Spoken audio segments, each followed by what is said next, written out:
what's going on. And what I'm teaching is today is you are basically food, and you need to understand what it is you're doing down here and what it is you are. All right, so let's start from the beginning. We can start here now.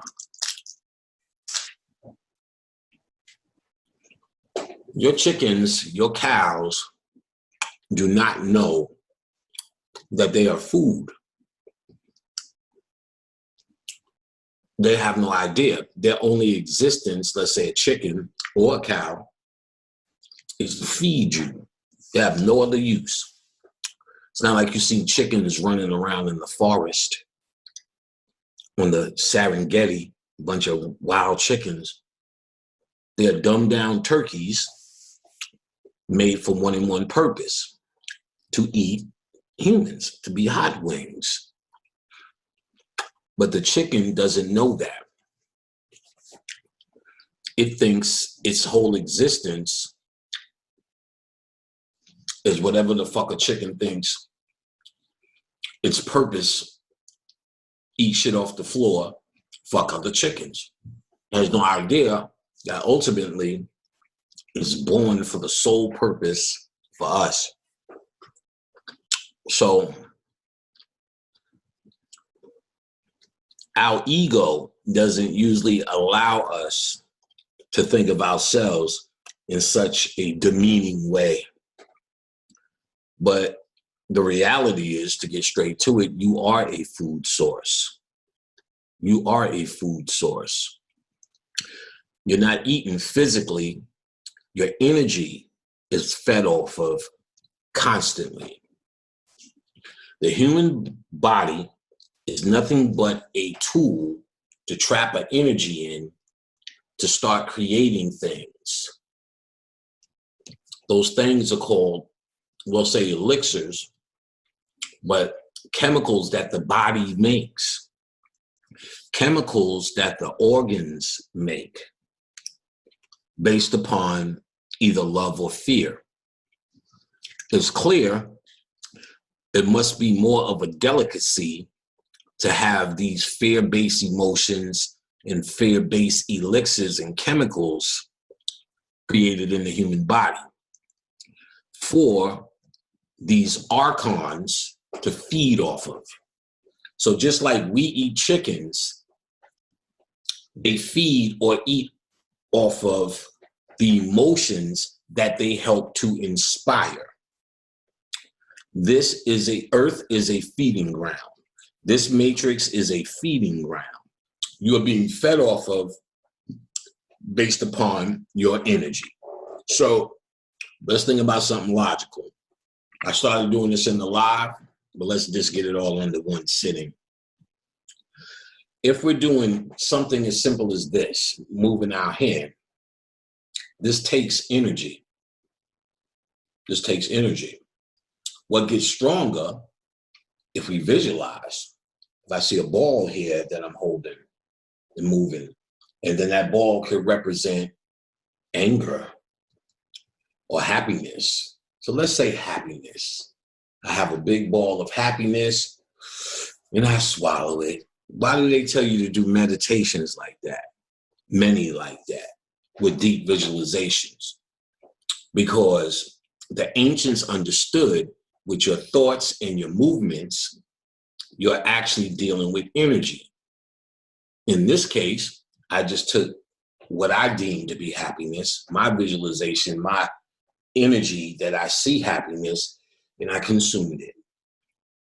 Or I could take what I consider waste, dark, evil, disgusting, pain, blah, blah, blah, rolling in a ball and push it away. And there's something that even wants to eat off of that.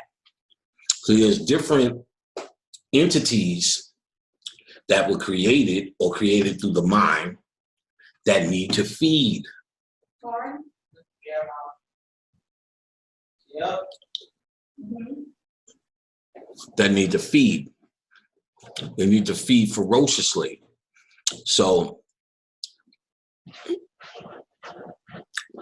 you have to go back into the mythology to understand a little bit about the story of how this came into being. They show you in movies like Jupiter Ascending, Dark City. They even showed in Stargate that Ra was this old vampire, this old entity. They showed in Clash of the Titans 1 and 2 that the gods were dying because the humans weren't praying to them. They showed you in, what's that Showtime movie about the gods? Khadija, what's that TV show on Showtime? What's that TV show on Showtime talking about the gods? What's the name of it? American Gods. American Gods. Thanks. I showed you in American Gods where they're having this debate, the new gods versus the old gods, and pretty much who gets the human's attention so they can feed off the human. Right. They tell you all the time what it is you're doing down here. So in the mythology, you have, to make it quick, and you can go on YouTube and find Gnostic mythology. There's this pristine God, the creator of it all, that nigga, and creates these 8 gods under him. Then you also have the 8 Ogdad in Egyptian pantheon. At the very bottom was Sophia, the great mother, who couldn't see or have direct access to that pure energy or that pure light. She has a child without the divine spirit. It becomes this bastard birth. She tried to get rid of it. She threw it in the abyss, and in the abyss, this thing creates this ego and creates this world to serve him as the Lord Almighty. That world he created, of course, was here. And on that world, to worship him, he created a system called nature. The shit y'all trying to be. I'm a natural black man and black woman and all the rest of that crap. Nature is nothing more than a food-eating circle that will never end. It's called the food chain. And it's based upon predator and prey. So it's based upon certain elixirs as the hunter and the predator that come into play, and then certain elixirs that are fear-based that happens to, let's say, the zebra as prey. And that energy is fed upon by this God called Jehovah, Yahweh, this Demiurge. Now, in the mythology, he eventually comes into a session with these Archons, or these so-called evil angelic forces called Archons. And the Archons pretty much show him how to turn it up a level. Because in the middle of all of this, the great mother, Sophia, who's created this bastard birth, said, oh shit, this is fucked up. And partitioned that one divine source for his sparks of light, to endow it in one of the animals on the planet to change or to try to fix or balance out the flaw. That animal, of course, was man, and those divine sparks was the soul. So that's where you get I'm a jealous God, because the soul is older than the actual God who's supposed to have lord over you and creator of this matrix. So this Archon is an old race of motherfuckers. And this old race of motherfuckers said, we know how to get, since you set this up right, we know how to get this feeding on. We can create through what they do. We know how to work up against the soul. So the soul's idea is to build and transform, ultimately to find out the nature of self, i.e., this is how the soul gets back home. They showed it in the TV show Deep Space Nine, Star Trek Deep Space Nine. There was 4 versions or 5 versions of Star Trek.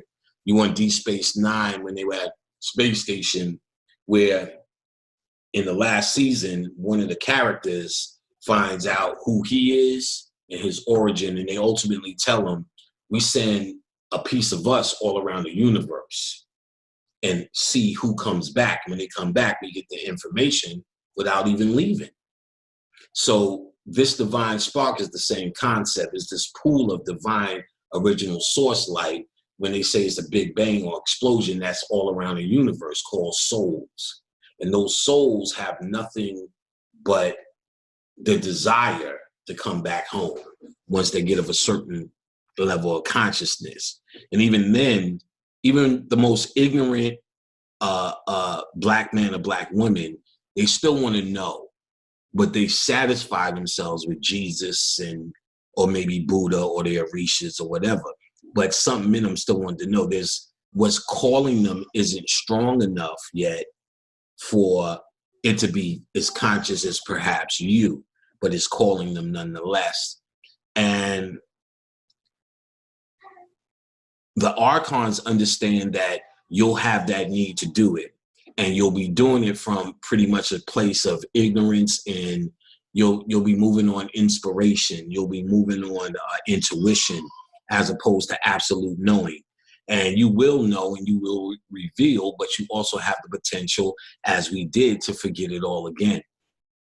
And what they're doing is exploiting that ignorance. That ignorance is because the human body was created for nothing more than a feeding tube, a feeding apparatus. So your soul, or that divine spark that is trapped in the body, now creates, but it creates in this prison. So it turns out in many different ways. It turns out as rap music and pyramids and double Dutch and pig Latin and all that other fly shit, but all of that is energy. And while this is happening, Archons, like vampires, can feed off of that. You know what I'm saying? Now you got, so where do white people come in with all of this? White people are a representation of that Archon vampiric energy. Now, 1% of white people know who and exactly what the fuck they are, and they know exactly what they're working for. This was revealed when they got the language of the angels, or the Enochian language, the Enochian language. Actually, Enochian, I think it is. But they got this language in the story. One of those guys channeled, John or D or whatever, channeled some entities, and the entities pretty much put them on. And these were the Archons talking. They said, you can get as powerful as us once you understand nuclear fusion or whatever it was. Some on that level, you can find that out. And what they were saying was, you are a vampiric physical race, our children pretty much. And you can eventually get to where we are. You can become a cosmic vampire as they are. Now down here on Earth,